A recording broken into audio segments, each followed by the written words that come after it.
नमस्कार मित्रांनो. लग्नानंतर होईलच प्रेम ही मालिका आता एका वेगळ्या टप्प्यावर जाऊन पोहोचली आहे, ज्यात काव्या ही कधी नाही आता पार्थच्या मागेपुढे फिरत आहे त्याचा रुसवा घालवण्यासाठी.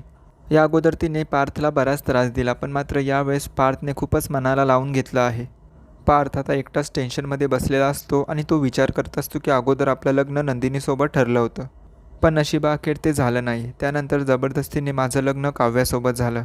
मीही ते मान्य केलं आईवडिलांच्या बोलण्यावरून की काही महिन्यातच सगळ्या गोष्टी नॉर्मल होतील.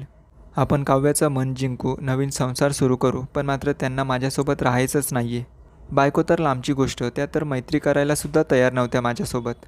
आणि त्यांनी कोणालाही न सांगता चक्क एकट्यातच घटस्फोट घेण्याचं ठरवलं. आणि एवढं जबरदस्तीचं आमचं नातं यापुढे कधीही टिकूनच राहणार नाही. घटस्फोट घेणं हाच आमच्या दोघांसाठी योग्य मार्ग असेल. याच टेन्शनमध्ये आता पार्थ आपल्याला ड्रिंक करताना पाहायला मिळणार आहे. त्यावेळेस काव्याला लक्षात येतं की पार्थ आपल्यावर खरं प्रेम करत होते, त्याचमुळे त्यांची अशी अवस्था झाली आहे.